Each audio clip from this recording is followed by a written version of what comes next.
신의 역사의 주역입니다. 네.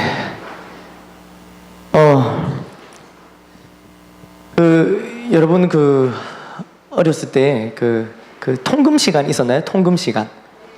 지금도 있는 친구들도 있죠. 통금 시간. 강제 통금 시간이 몇 시예요? 10시? 다른 사람들 위험하니까? 강제를 만나는 다른 사람들을 보호해요. 10시. 그렇군요.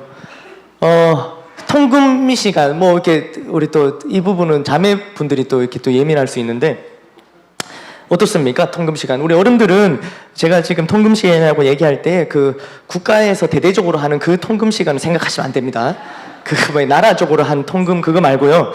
집에서 이렇게 개인적으로 하는 여러분들을 사랑하고 아끼셔서 부모님께서 만드셨던 굳이 필요 없는데 또 굳이 이렇게 통금 시간을 하면서 또 사랑을 느끼게 해주셨던 부모님들의 깊은 배려가 있었습니다. 저는 누나가 있습니다. 3살 위에 누나가 있는데요. 제가 어렸을 때 기억으로는 저희 누나 통금 시간은 좀 엄격했습니다. 근데 저는 상대적으로 통금 시간이 조금 그렇게 엄격하지 않았어요. 아무래도 이제 여자니까, 자매니까 그렇겠죠. 사실 나이도 3살 제가 어리고, 뭘로 보나, 외관적으로 보나, 내관적으로 보나, 제가 더 약한데도, 아무튼, 누나의 통금 시간이, 그런 건 상관없더라고요. 그냥, 저랑 통금 시간이 달랐습니다. 분명히 제가 더 위험한데, 그렇게 하시더라고요. 저는 이제 초등학교를 지나면서 제 기억에 중학교 때는 한 10시쯤까지 들어오는 게 통금 시간이었던 것 같고, 고등학교 때는 물론 이 학교가 이미 학교 마치는 시간 자체가 늦었지만 그렇지 않은 날도 이렇게 외박만 안 하면 되는 정도였던 것 같습니다. 그리고 이제 대학생이 돼서는 이제 통금이라는 개념이 완전히 사라졌어요. 물론 누나는 계속 있었습니다. 시집갈 때까지 통금 시간이 있더라고요. 그렇죠. 누나를 못 믿어서가 아니라 누나가 만나는 사람들을 못 믿어서겠죠. 그래서 제가 봤을 때 통금 시간을 남자들이 더 엄격하게 해야 되지 않나, 제가 봤을 때는 그런 생각을 잠깐 해봤습니다. 통금을 어기든 제가 거짓말을 하면은 이제 매를 맞았습니다. 집에서 이제 매를 맞았거든요. 매는 항상 농위에 있었습니다. 농위에. 그러면 제가 거실에 있는 의자를 가져다가 거기다 놓고 제가 매를 가져가서 그거를 아버지 손에 갖다 드립니다. 그리고 이제 농을 잡습니다. 그러면 이제 그걸로 이제 그 당시 하키체, 손잡이 부분으로 제가 맞았었는데, 근데 매를 맞는 것도 이게 통금 시간도 이렇게 조금씩 바뀌듯이 매를 제가 맞는 것도 나이가 먹으면서 좀 바뀌더라고요. 정확하게 6학년 때까지 맞았습니다. 정확하게 6학년 때까지 맞고, 중학교 때부터는 제가 매를 맞은 기억이 없습니다. 잘못은 했겠죠. 잘못은 했지만 매는 없고, 대신에 말로 막 뭐라 하셨어요. 중학교 때는 말로 막 뭐라 하시고, 고등학교 때는 말로 뭐라 하시는 것도 좀 안 하시더라고요. 그러다가 대학생이 되자 이렇게 아예 뭐라 하시는 게 없었어요. 맞는 것도 없고 말로 뭐라 하시는 것도 없고. 그러니까 나이가 들어갈수록 점점 저에게 자유가 주어졌습니다. 자유. 그러니까 무슨 일을 하든 부모님께서 뭐라고 하시지 않는다면 여러분 좋을 것 같지 않나요? 담비야, 몇 시에 들어가든 집에서 찾지 않아, 너를. 좋을 것 같지 않아? 좋지? 소신 있게 발언했어요. 네라고 제가 들었습니다. 여러분, 그렇지. 대학생 분들도, 여러분 또, 특별히, 그죠? 우리 자매 여러분들은 통금 시간 없으면 너무 좋을 것 같지 않나요? 때리지도 않고 잔소리도 없어. 부모님이 아무 말도 안 해. 내가 뭘 하든. 완전 너무 좋을 것 같지 않아요? 좋았어요. 되게 좋았거든요. 근데 제가 곧 알게 됐어요. 곧. 저한테 자유가 주어지는 그만큼 나에게 책임이 늘어간다는 걸 제가 알게 됐어요. 그래서 자유에 대한 대가를 제가 다 치러야 되는 거야. 내 몫이구나 하는 걸 제가 알게 됐습니다. 자유롭게 놀고 나면 시험 기간에는 이제 코피 터지게 이제 대가를 지불해야 되는 거죠. 그러니까 나이를 들면 그냥 뭐 부모님의 어떤 뭐 교육 방침과 상관없이 나이를 들면 점점 자유라는 것이 나에게 주어지는 것만 같습니다. 그러니까 사회적으로도 미성년을 딱 기점으로 이제 많은 금지되었던 것들이 많이 허용이 됩니다. 그렇지, 원비야? 20살 딱 되면서 많은 것들이 허용이 되지 않습니까? 그러니까 우리 20살 지금 청년들, 20살 이상의 청년들 지금 뭐 금지됐던 것 지금 마음껏 누리고 있죠? 에? 뭘 누리고 있어요? 에? 이상한데? 뭘 누리지? 아니요 할 줄 알았는데 내 구독이 자유가 주어지는 만큼 그만큼 책임이 따른다는 거죠. 책임이 따른다는 건 뭘까요? 책임이 따른다는 것은 책임을 져야 되는 거죠. 책임이 따른다. 그러니까 아까도 잠시 말씀드렸지만 자유가 주어져서 부모님도 아무런 말씀도 안 하시고 그래서 막 놀았다고 합시다. 그러면 시험 기간에 그 많은 양의 공부를 누가 해야 됩니까? 내가 하는 겁니다. 부모님이 해주지 않아요. 그래서 힘들겠죠. 코피 터지게 공부를 해야 될 책임이 있는 겁니다. 근데 여기서 많은 학생들이 동의를 하지 못합니다. 왜? 공부 안 하면 되잖아요. 그냥 놀고 시험 기간 와도 코피 안 터지고 공부 안 하면 되지 않습니까? 그러면 이거는 지금 책임을 진 겁니까? 책임을 회피한 거죠. 책임을 회피하면 끝이 날까요? 거기서? 그러지 않습니다. 더 큰 책임으로 나에게 다가옵니다. 책임을 한번 회피하면 더 큰 책임. 그러니까 적어도 이제 내가 공부해서는 내가 원하는 진로로 가기는 이제 어려운 거죠. 공부로는. 물론 제가 뭐 공부가 무조건 절대적이다라고 말씀드리는 게 아닙니다. 다른 어떤 영역도 다 마찬가지입니다. 다른 어떤 영역도. 내가 목표로 하는 영역이 있는데 거기에 대한 내가 자유가 주어졌을 때 책임을 다하지 않으면 그게 나중에 돌아서 나한테 오는 거예요. 무엇이든지, 자, 공부를 계속 얘기하니까 어려운데 무엇이든지 먹을 수 있는 자유가 우리에겐 있습니다. 그렇지 않습니까? 다 먹을 수 있어요. 누구도 뭐라 하지 않습니다. 그냥 먹으면 돼요. 그러나 그 책임은 내가 져야 되는 거예요. 거울을 보고 씁쓸한 표정은 내가 져야 돼요. 어쩔 수 없어요. 내가 먹은 거 아닙니까? 내가 먹은 거 내 책임 내가 지는 겁니다. 저는 어렸을 때 많이 안 먹었나 봐요. 잠도 잘 안 자고. 책임을 지고 있습니다, 지금. 삶에 전혀 불편한 건 없지만 높은 거 잡을 때 조금 불편합니다. 제가 책임져야 돼요. 혹독하게 책임을 치르고 있죠. 그러니까 자유가 주어졌을 때 마음대로 하면 자 이제 뭐 확 오시죠? 책임을 확 지게 됩니다. 이렇게 책임은 이렇게 스스로에게만 일어나는 일이면은 또 뭐 문제가 안 될 수 있습니다. 그러면 제가 이렇게 책임지고 살면 되니까. 그런데 책임은 이렇게 나한테만 결부되어 있는 문제가 아닌 거죠. 점점 다른 일, 다른 사람들과 관계 속에서도 이 책임 문제가 따릅니다. 예를 들어서 자유롭게 달리죠. 자유로 달리듯이 자유롭게 막 달려 과속을 쫙 합니다.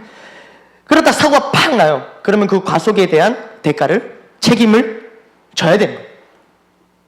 애매한 경우도 많습니다. 누구 책임이 큰지 누구 책임인지 이렇게 애매한 경우도 많더라고요. 예를 들어서 식당에서 신발을 분실을 한 거예요. 누구 책임입니까?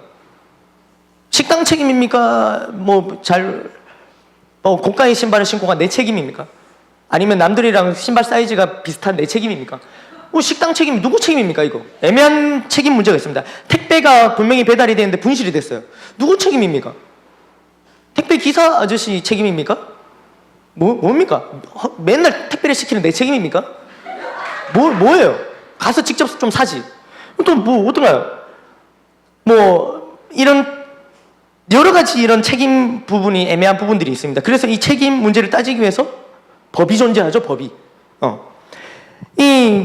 그런데 법이 존재하지만 여전히 우리 안에 이 책임 문제를 따질 때 애매한 부분들은 많습니다. 아까도 제가 잠깐 말씀드렸지만 맛있는 음식을 먹고 살이 쪘어요. 맛있는 음식이 문제일까요? 먹은 내가 문제일까요? 음식이 문제예요? 나를 유혹하는 맛있는 음식? 이게 맛없어야 되는데 이게 하필은 맛있는 바람에 내가 먹은 거야. 이 음식 탓입니까? 음식에 책임이 있어요? 나는 분명 안 먹으려고 했는데 옆에서 라면을 끓이는 친구의 잘못입니까? 저 사람의 잘못이에요? 난 잘못 없어요? 저 사람 책임?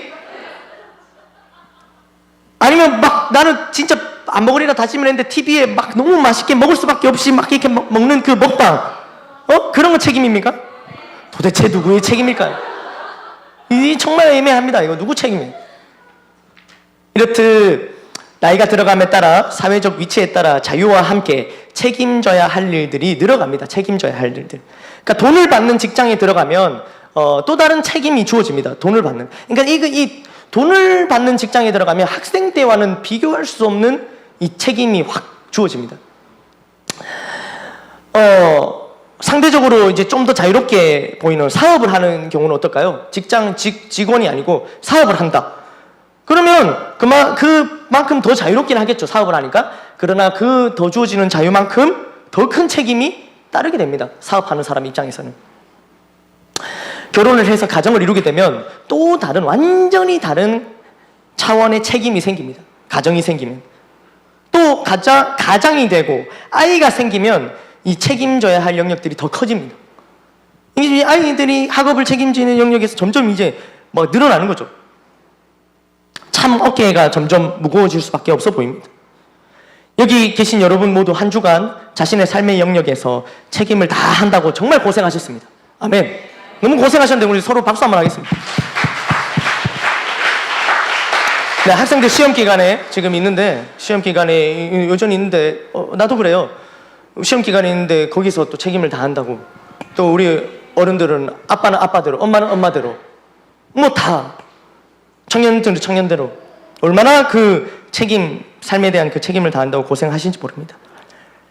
그런데 여러분, 책임은 분명 주어지는 자유 속에서 발생한다고 하였습니다. 그런데 뭔가 이상합니다. 삶을 살아가면서 주어지는 자유는 온데간데 없고 책임만 남아있는 것 같아요. 오히려 자유롭지 않아도 좀 제약이 되는 것이 있어도 책임지는 것이 적었던 옛날이 더 좋아 보입니다. 더 그리워지는 거예요. 그립지 않습니까? 이때가? 좀 자유는 없지만. 군대. 정말 그 자유가 없는 곳 중에 대표적인 곳이 군대입니다. 군대. 근데 그러다 보니까 시키는 대로만 하면 별다른 걱정을 할 게 없어요. 군대. 그러니까 물론 뭐 구타나 뭐 패스, 학습 같은 것들이 존재하는 경우는 제외하고요. 그런 게 없다고 전제하에 했을 때 그냥 군대 정말 시키는 대로 하면 삼시세끼 나오고 때 되면 재워주고 얼마나 좋은지 모릅니다. 우리 인호 집사님 굉장히 그 약간 추억에 잠기신 것 같은데 군인이 되고 싶어하는. 물론 이제 병사로 있을 때 그렇겠죠. 상관이 되면 병사들보다는 더 자유롭지만 마찬가지로 더 많은 책임이 따릅니다. 병사들은 그저 상관의 명령에 따랐다고만 하면 그 책임을 누가 다치냐면 상관이 다칩니다. 병사들이 책임을 지는 것들은 아주 극히 소수고 상관은 바로 목이 딱 날아가는 거예요. 이 밑에 부하가 잘못하면. 그러니까 책임을 다 져주니까 근데 그만큼 편한 거예요. 그렇지 않습니까? 병대국장? 헌병?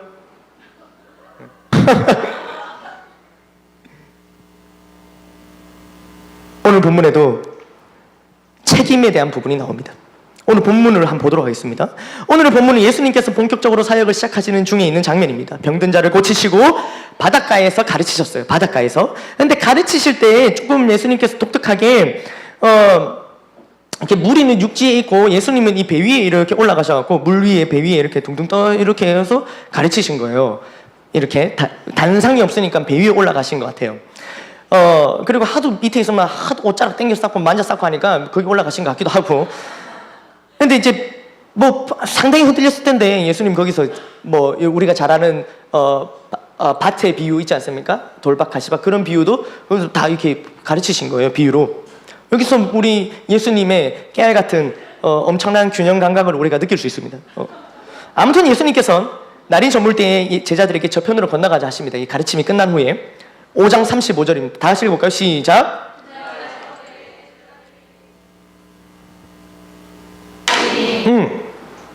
그러니까 예수님이 이미 어디에 있습니까? 배 위에 있죠. 그러니까 이제 건너갈 때 누가 타면 됩니까? 제자들만 타면 되죠. 36절입니다. 그들이 무리를 떠나 그냥 그대로 제자들만 타고 이제 가는 거예요. 여기까지는 아무런 문제가 없습니다. 그냥 저편으로 가면 돼요. 그런데 문제가 생깁니다. 37절입니다. 큰 광풍이 일어나며 어떤 일이 일어납니까? 바람이 일어났어요. 바람이 일어났는데 그냥 바람이 아니라 광풍이에요. 미친 바람입니다. 근데 그냥 미친 바람도 아니에요. 큰 미친 바람이에요. 그러니까는 바람이 막 그냥 큰 미친 바람이 막 불고, 그래서 물이 배 안에 다 들어와 있는 난장판이 된 겁니다. 물 밖에 있어야, 배 밖에 있어야 되는 거 아닙니까? 정상적인 배는. 근데 이 물이 문 안에 있으면 그게 무슨 배입니까? 그게 그렇게 된 거예요. 분명히 평범하지 않은 상황이고 위급한 상황에 처한 겁니다. 완전 비상상태. 그러니까 자칫 잘못하다는 죽을 수도 있는 상황에 처한 거죠. 제가 2주 전에 배를 탔습니다. 배를. 우리 교회 그 남성 공동체, 우리 목사님과 함께 이 바다 낚시를 함께 갔다 왔는데, 가자미 낚시였나요? 예, 그걸 하러 갔다 왔는데, 가자미, 이 사진 보이시나요? 아유, 사진. 가자미 낚시를 하러 갔는데, 이렇게, 지금 문어가 잡혔어요. 문어가. 영순이들님이, 낚시 안 하고 이렇게 해서 놀고 계셨거든요. 이렇게 탱자탱자 놀고 계시다가, 왜 이러면서, 낚싯바늘이 땅에 걸렸다. 이렇게 얘기하시는 거예요. 근데 이제 주변에서 아닐 것 같아 올려봐라 하면서, 이거 바닥에 걸린 거라고. 빨리 선장님 불러갖고 꺼내달라고 하는데, 꺼내봐라 하면서 올리는데, 이게 문어가 올라온 겁니다. 이만한 문어가 올라왔어요. 정말 평생 이런 문어를 잡는 거를, 정말 허접한 낚싯대에 걸릴까만, 정말 진기한 광경을 봤습니다. 근데 목사님 바로 달려가셔갖고, 문어를 잡아 뜯으셨는데, 바다 낚시, 재밌었어요. 너무 재밌었는데, 이제 금요 예배 후에 이제 토요일 새벽부터 진행된 낚시니까 정말 피곤했어요. 그래서 돌아오는 길에 예수님이 아니라 목사님께서는 이렇게 배 끝에서, 배 가장 뒤편이거든요. 저렇게 주무셨어요. 아주 편안하고 안정된 자세로. 물론 광풍은 없었지만 그래도 배가 울렁거리지 않습니까? 저렇게 아주 편안하게 저렇게 딱 주무시고 계셨습니다. 물론 지금 이때는 날이 저물 때거든요. 날이 어두웠고 광풍이 붑니다. 그러나 이때는 뭐 파도가 크지도 않고 게다가 밝은 아침이었어요. 그러나 분명한 건, 그곳에 풍랑이 일어난다면, 만약에 저 배에 풍랑이 일어나고 배에 물이 들어온다면 제가 할 수 있는 건 아무것도 없었을 것 같아요. 구명조끼라고 저한테 줬는데, 이쪽은 구명조끼고 이쪽은 구명조끼가 다 나가고 그냥 천조각이더라고요. 그래서 이렇게만 뜨는 이런 구명조끼를 입고 있었는데, 완전히 완벽한 구명조끼를 해도 전 망망대해지 않습니까? 그래서 뭘 할 수 있겠냔 말이에요. 저기 빠지면은, 그것도 어두운 캄캄한 밤에 아무것도 할 수 없습니다. 정말 공포 그 자체입니다. 사실 이 무리들 중에, 오늘 배에 탄 무리들 중에는 어부들이 있었습니다. 어부 출신들 아닙니까? 그러니까 그들은 바다에 대해서 누구보다도 전문가였죠. 그러나 큰 광풍 앞에 이미 물이 가득하게 된 이 캄캄한 배 안에서는 할 수 있는 게 아무것도 없었어요. 그때 그들은 예수님을 찾습니다. 다급하게 찾아요. 예수님은 이때 어디서 무엇을 하고 계셨을까요? 38절 한번 읽어볼까요? 시작. 예수께서는 고물에서 베개를 베고 주무시더니, 여기까지. 사진 계속 띄워주세요. 이 고물에서 베개를 베고 누우셨는데, 고물이 어디를 뜻하냐면 배의 끝부분입니다. 그러니까 여기에요, 여기. 그러니까 마치 지금 목사님 주무신 것처럼, 그러니까 배의 끝부분을 다른 말로 뭐라고 표현하면 선미예요, 선미. 아무튼 그게 중요한 건 아니지만, 저렇게 누워 계시는 겁니다. 저렇게 딱 이제 그때 당시 배가 어떻게 생겼는지 저는 잘 모르겠습니다. 그러나 분명한 건 배 끝에 저렇게 아주 그냥 평온하게 주무시고 계셨던 거예요. 지금은 낮이고 파다고 없어요. 그러나 지금 우리 본문에는 밤이고 어두컴컴하고 난리가 났어. 배 안에 물이 난리가 났단 말이에요. 그러니까 당연히 물이 어디로 들어옵니까? 물이 이렇게 들어오니까 당연히 예수님 얼굴 다 적시면서 이렇게 들어왔겠죠. 그러거나 말거나 주무시고 계시는 거예요. 굉장히 피곤하셨다는 사실 알 수 있습니다. 그러니까 이제는 사진 올리셔도 됩니다. 불도 켜주시고요. 그러니까 제자들은 이 난리가 나는 상황에 주무시고 있는 예수님을 보면서 제자들이 예수님 깨우면서 이렇게 말합니다. 이어지는 말씀 뭐라고 합니까? 제자들이 깨우며 이르되, 선생님이여, 우리가 죽게 된 것을 돌보지 아니하시나이까 하니. 뭐라 합니까? 예수님, 우리가 죽게 된 것을 돌보지 아니하시나이까. 이렇게 얘기하는 거예요. 우리가 죽게 된 것을 돌보지 않아요. 그러니까 격양된 목소리로 흥분하면서 아주 따지는 뉘앙스로 말하고 있습니다. 아니, 예수님, 지금 우리가 다 죽게 됐는데 뭐 하고 계시는 겁니까? 어떻게 가만히 계실 수가 있습니까? 이러다 우리 다 죽으면 이거 누가 책임집니까? 예수님, 이렇게 얘기하는 거예요. 마치 예수님께 모든 책임을 돌리듯한 말입니다. 여러분, 예수님께서 이들이 죽지 않도록, 제자들이 죽지 않도록 해야 할 책임이 있습니까? 어떻게 생각하십니까? 예수님의 제자들이니까 예수님 지켜줘야 될 책임이 있습니까? 만약 풍랑 만나서 이때 다 죽었다. 그럼 예수님 책임일까요? 누구 책임입니까? 풍랑 책임입니까? 누구 책임입니까? 복음을 전하다 보면 이런 이야기를 하는 사람들이 있습니다. 아, 그렇군요. 하나님 참 좋으신 분이군요. 그런데 일본에 쓰나미가 왔었는데 정말 많은 사람이 죽고 피해를 입었다고 합니다. 그리고는 어떻게 하나님이 살아계시다면 그것을 그냥 두실 수 있나요? 쓰나미.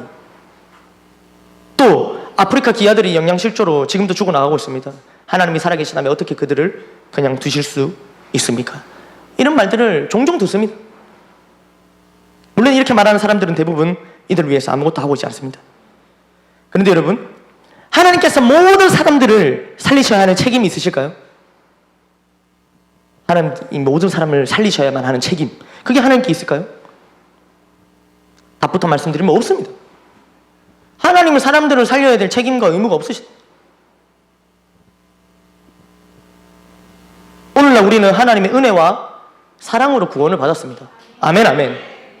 그러면 여러분, 우리가 받은 구원이 당연한 걸까요? 내가 마땅히 받아야만 할 구원, 왜 인자 주십니까? 당연한 겁니까? 하나님은 당연히 우리를 구원하셔야만 할까요? 하나님은 당연히 우리를 구원하셔야만 할까요? 하나님 우리 구원하셔야지. 뭐 어떻게 해? 그럼 하나님 나라 뭐 사람 없이 어떻게 할 거야? 뭐 하나님 혼자 할 게야? 하나님 사람 필요하시겠지. 하나님 우리를 구원하셔야만 하나요? 아닙니다. 절대로 아닙니다. 하나님께서 그런 책임이 있으시지 않아요. 없으세요. 근데 왜 살리셨냐고요? 그걸 왜 구원하셨습니까? 그것은 그럴 책임이 있으셔서 살리신 게 아니라 영원 전부터 하나님께서 그렇게 하려고 작정하셨기 때문이에요. 하나님께서 작정을 하셨어요. 왜 작정하셨습니까? 사랑하셔서. 그러나 절대로 우리가 받은 구원이 당연한 것이 아님을 기억해야 됩니다. 구원받기 위해서 우리가 한 게 아무것도 없어요. 하나님의 사랑에 의해, 자, 이걸 잘 기억하셔야 됩니다. 하나님의 사랑에 의해서 구원받은 자들이 있고, 하나님의 공의에 의해서 심판받는 자들이 있습니다. 그런데 분명한 것은 사랑도 선이고, 공의도 선입니다. 누구는 선택해서 건지시고, 누구는 빠뜨리시는 게 아닌 거예요. 제일 쉽게 표현하면, 다 빠져 있는 거예요. 다 빠져 있을 거예요. 다 빠져 있어요. 그러니까 다 빠져 있는 중에 우리를 건져주신 거예요. 더 정확하게 표현하면, 우리를 먼저 건져주신 겁니다. 아멘, 아멘.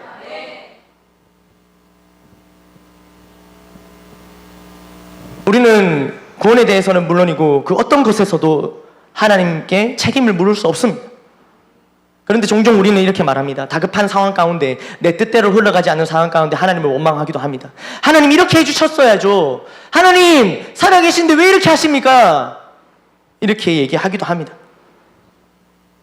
여러분, 이렇게 기도하기 전에 먼저 오늘 말씀을 통해서 우리를 돌아보기를 원합니다.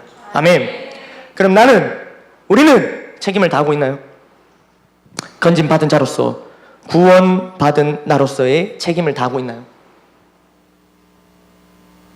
교회가 아닌 다른 곳에서는 우리는 책임에 대해서 굉장히 민감합니다. 사회생활에서, 학교생활에서 민감합니다. 학교 개교상 받아보신 분 있습니까? 개교상, 6년 개교상. 좋습니다. 훌륭하십니다. 대단하세요. 좋아요. 학교 개교상 받은 것 아주 근면성실을 대변합니다. 뿌듯하고 자랑스럽게 생각합니다. 잘한 건 맞습니다. 그런데 교회 예배 개근을 물으면, 지난 6년간 예배 개근 손 들어 보십시오. 됐습니다.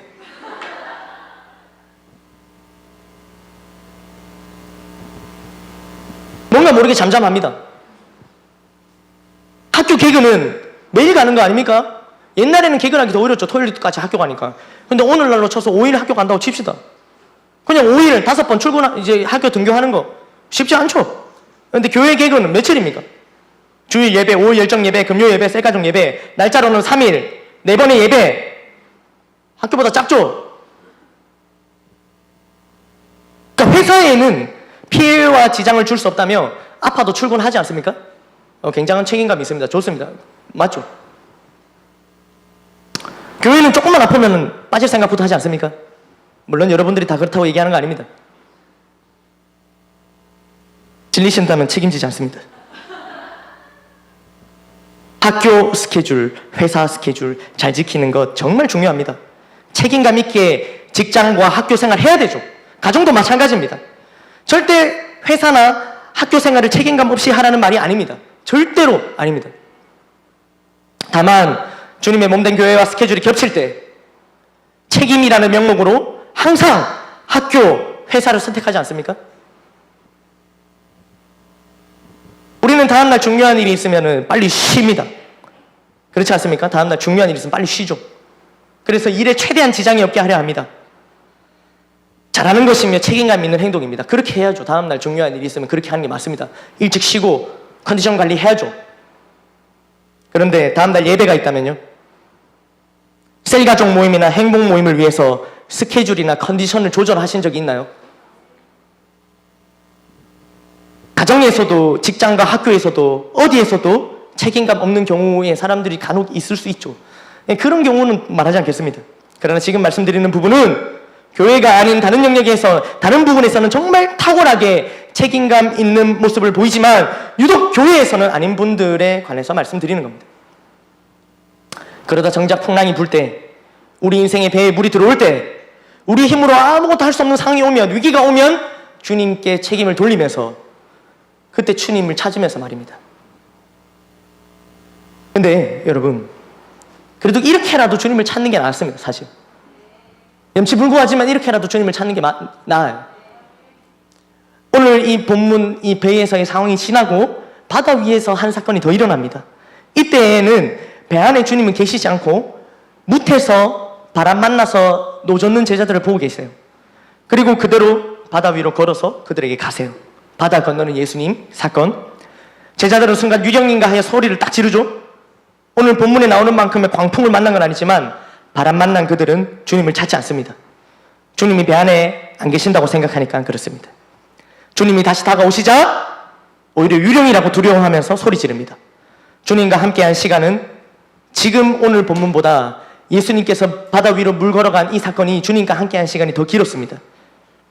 심지어 이들은 주님 요 사건 전보다 지금 죽은 자를 살리시는 누굽니까? 야이로의 딸을 살리시는 기적도 보고 난 다음입니다. 5천 명을 먹이시는 기적도 보고 난 다음입니다. 이러한 상황에서도 이들은 예전처럼 이렇게 얘기 안 했습니다.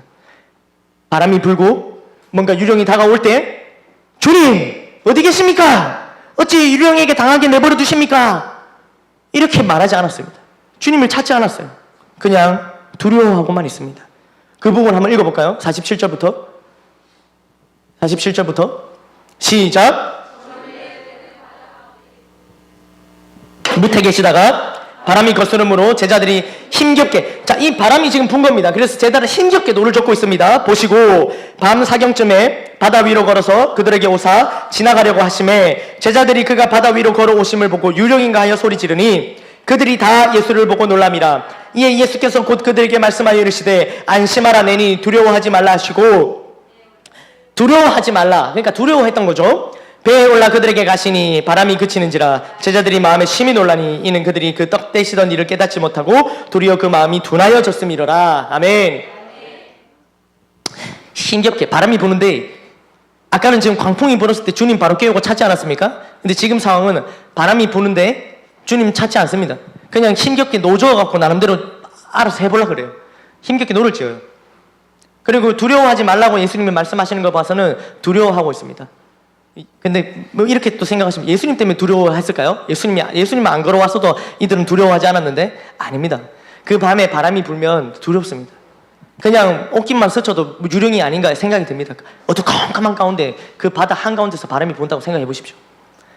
그러니까 두려워하고 자기는 나름대로 이 바람을 헤쳐가려고 지금 애를 쓰고 있는, 주님을 찾는 액션은 지금 없어요. 여기서 왜 여기서 이들은 종전처럼 주님을 찾지 않습니까?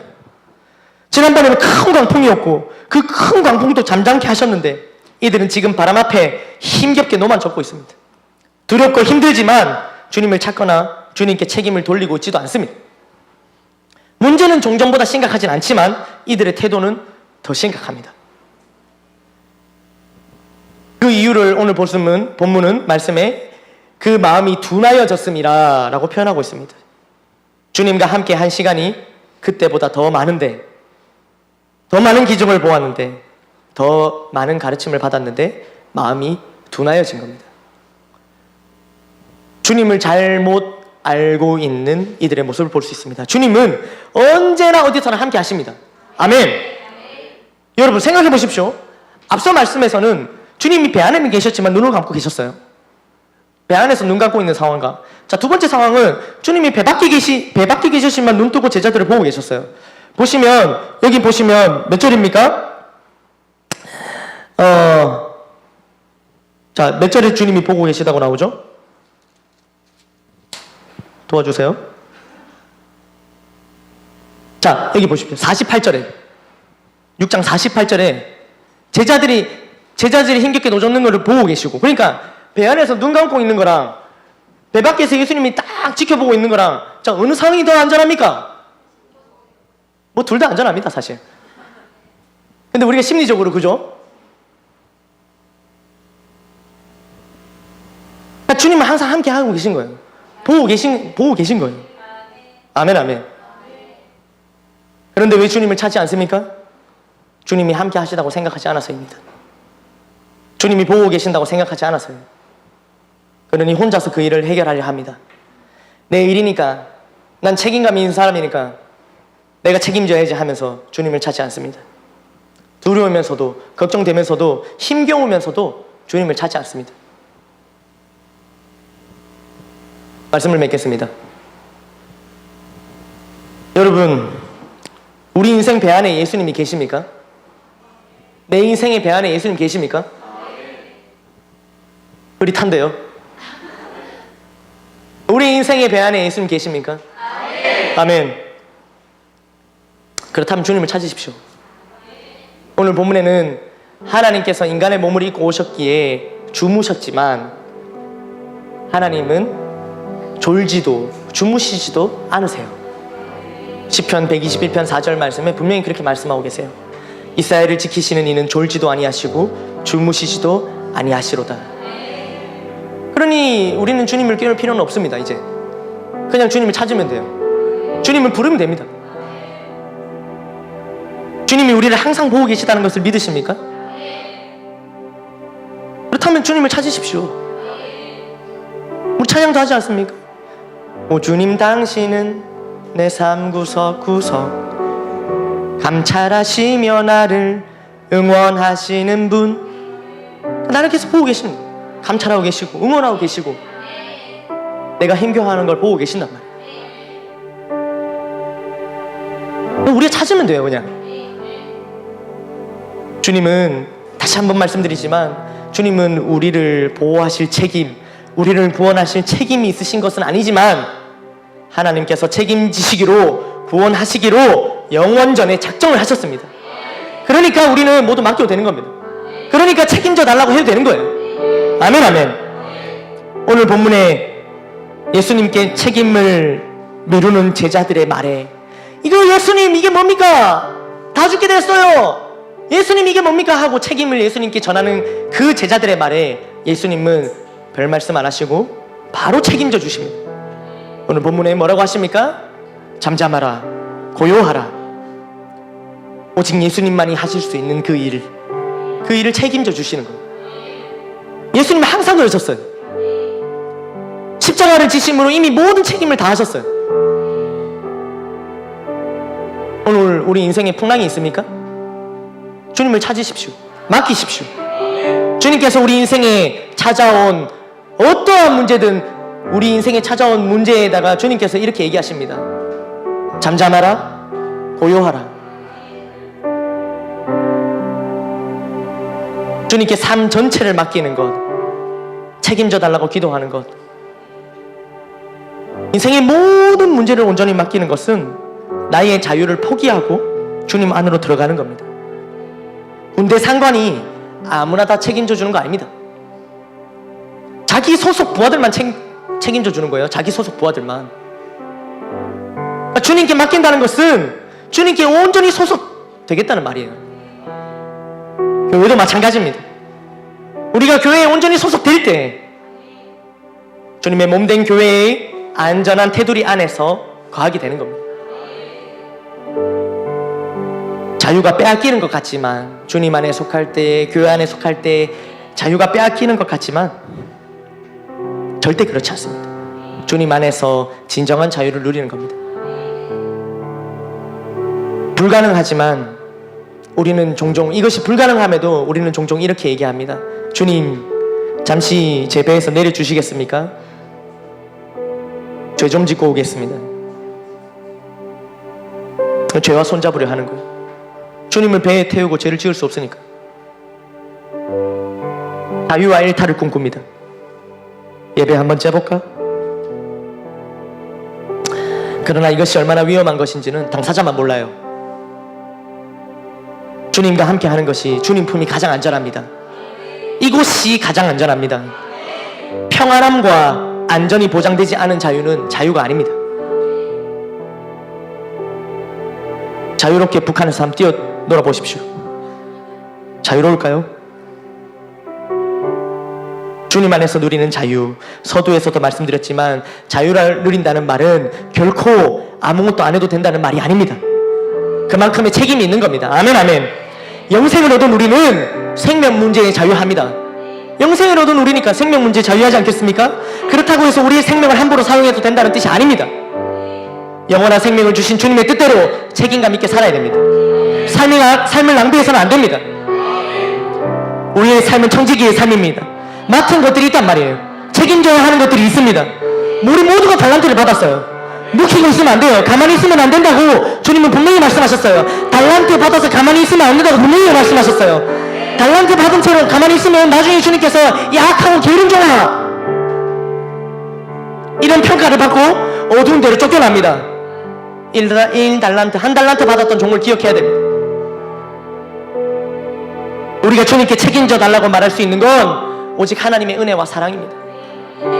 주님은 그 책임을 다 하셨어요. 주님은 항상 책임을 다 하셨어요. 우리는 늘 주님께 책임을 묻지만 항상 주님은 이미 책임을 다 하셨어요. 이제 책임은 우리에게 있습니다. 건져주심에 대한 은혜와 사랑을 입은 나에게 그 책임이 있다는 거예요. 먼저 믿은 자로서, 먼저 된 자로서의 책임이 있습니다. 세상이 점점 더 어두워져 가는 것 어둠의 잘못이 아닙니다. 빛의 잘못이에요. 어둠은 늘 언제나 어두웠어요. 빛이 희미해지니까 어둠이 더 어두워져 보이는 거예요. 빛이 되어야 하는 교회가 빛을 내지 못하고 있기 때문에 세상은 더 어두워져 가는 거예요. 이 땅의 모든 교회는, 그리고 우리 교회는 이러한 책임이 있는 겁니다. 자녀의 문제 책임이 누구에게 있습니까? 부모에게 있습니다. 셀가족들의 문제 책임이 누구에게 있습니까? 셀리더에게 있습니다. 행복모임 베스트들에 대한 문제 누구에게 있습니까? 베스트들은 항상 문제가 있어요. 문제가 없으면 베스트가 아닙니다. 누구에게 문제가 있습니까?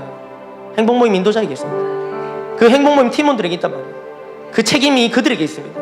우리에게 있다는 거예요. 주님께서 내게 맡기신 영혼입니다. 최근에 저는 행복모임을 하면서 또 셀 사역을 하면서 이 부분에 대해서 하나님께서 많은 마음을 주셨고, 책임을 다 하고 있지 못한 저 자신을 바라보면서 굉장히 스스로 실망도 하고 하나님께 죄송했어요.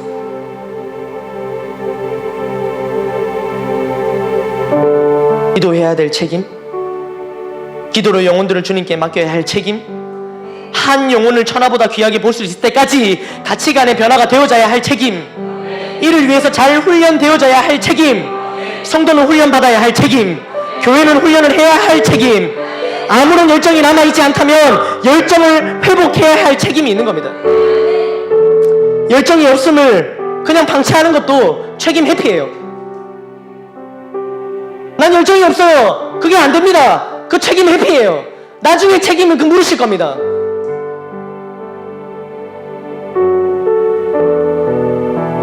예배의 자리, 훈련의 자리, 말씀 있는 자리는 다 사수해 가면서라도 우리는 열정을 회복해야 됩니다. 사실 따지고 보면 열정이 없는 게 아니지 않습니까? 다 압니다. 책임이라는 명목 아래에 다른 곳에서는 이미 많은 열정을 쏟아붓고 있지 않습니까? 책임이라는 이름으로.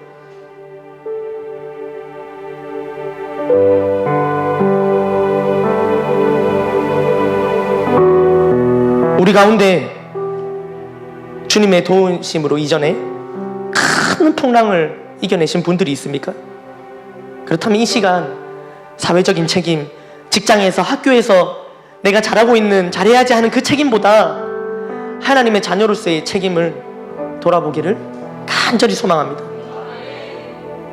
주님 왜 이렇게 하십니까? 라고 주님의 책임만 묻고 구원만 얻고 그 이외에는 아무런 책임을 다하려 하지 않고 피하는 삶은 옳지 않습니다. 멋지지 않으며 가치롭지 않습니다. 혹시 지금 이제 지금 큰 풍랑을 만난 분이 계십니까? 풍랑 만난 것, 내가 왜 풍랑을 만났지? 누구 책임이지? 왜 이런 풍랑을 만났지? 누구 책임 때문에 풍랑을 만났는지는 중요하지 않습니다. 풍랑이 얼마나 큰가 중요하지 않습니다. 누가 이 상황 속에서 나를 건져줄 수 있느냐가 중요합니다. 우리 인생 우리가 결코 다 책임질 수 없습니다. 나 하나도 책임질 수 없어요. 죄 문제, 생명 문제 책임질 수 있습니까? 책임질 수 없는 상황이라면 누구를 의지할 텐가 분명히 해야 합니다. 잠잠하고 고요해야 할 것은 나를 삼키러 온 문제입니다. 내가 아니에요. 내가 잠잠하고 내가 고요해서는 안 돼요. 그것은 나를 삼키려고 하는 문제가 잠잠해야 되고 고요해야 되지, 내가 그 문제 앞에 삼켜져서 잠잠해야 하고 있고 고요하면 안 된다는 거예요. 나는 부르짖어야 돼요. 나는 외쳐야 돼요. 간절히 기도해야 됩니다. 이미 내 배 안에 계시는 예수님, 나를 항상 바라보시는 예수님, 그 예수님 찾아야 되는 거예요. 상호 의존, 상호 책임. 성도들 간엔 그렇습니다. 그러나 주님께는 그렇지 않습니다. 주님께는 그냥 다 의존이에요. 절대 의존입니다. 그리고 주님께서 우리가 의존한 모든 것을, 기도한 모든 것을 책임져 주세요. 아시죠? 맡기지 않은 것은 책임지지 않습니다.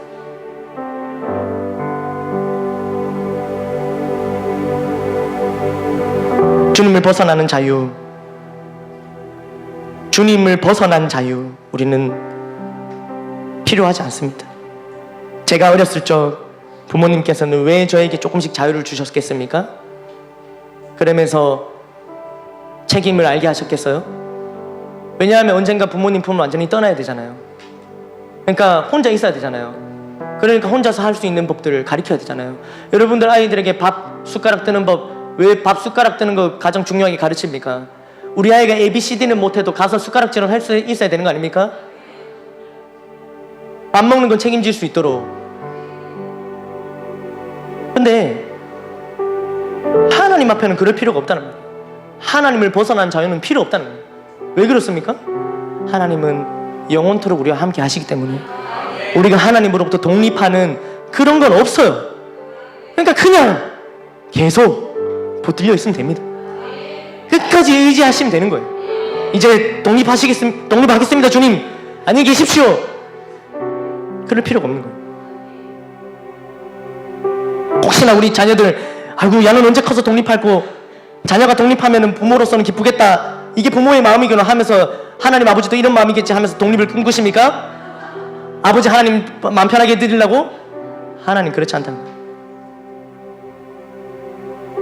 스스로 이러한 것들을 책임지려 하지 마십시오. 책임질 수도 없습니다. 위기와 어려움 속에 책임져 달라고 주님께 매달리는 건 괜찮습니다. 사실 오늘 본문은 하나님께, 예수님께 책임을 묻듯이 얘기하고 있지만 동일한 본문을 다루고 있는 마태복음과 누가복음에서는 하나님께 간청합니다. 예수님 도와주세요라고 간청합니다. 그것이 오늘 본문에는 주님 책임입니다 라고 표현이 되어 있지, 다 같은 말입니다. 도와주세요, 주님 책임져 주세요. 주님께 매달리는 거 괜찮아요. 주님도 그거 두고 뭐라 하지 않으셨어요. 다만 믿음 없음에 대해서 뭐라고 하셨지만 뒤에 마지막에 믿음 없음에 대해서 뭐라 하셨지만, 우리가 주님 앞에 주님을 구하지 않고 주님을 찾지 않는다고 해서 우리가 믿음 없음을 주님께서 모르시는 게 아닌 거예요. 우리가 주님 안 찾는다고 자는 믿음 있네, 그렇게 생각하지 않으세요. 이미 다 아세요, 우리 믿음의 상태를. 그러니까 그냥 의지하고 맡기시면 됩니다. 믿음 있는 척 하실 필요가 없다는 거예요. 오늘 두 가지로 말씀드렸습니다. 혼란스러울 수 있습니다. 책임져야 됩니다 라고도 말씀드렸고, 스스로 책임지지 말고 의지하십시오 라고도 말씀드렸습니다. 분명한 것은 주님 앞에 모든 것을 맡기는 것이 진정한 내 삶을 책임지는 길이라는 사실을 아셨으면 좋겠습니다. 아멘, 아멘. 그래서 주님께 다 맡기며 정말 책임 있는 삶을 하며 또 하나님의 은혜와 사랑에 대한 책임 있는 삶 사는 저와 여러분들에게를 간절히 소망합니다. 네, 하나님께 모든 영광의 박수를 올려드리겠습니다. 우리 시간 다 함께 찬양하고 또 주신 말씀 붙들고 기도하기를 원합니다.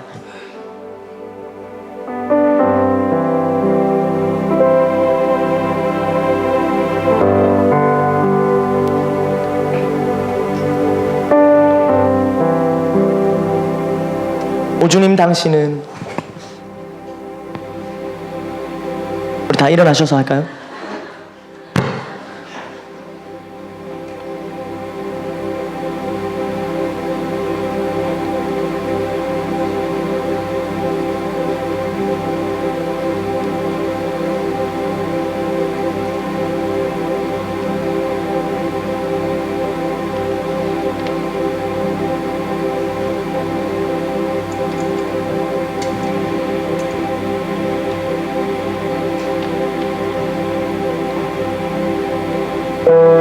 네, 우리 마음을 담아서 찬양하고 또 말씀을 붙들고 기도하겠습니다.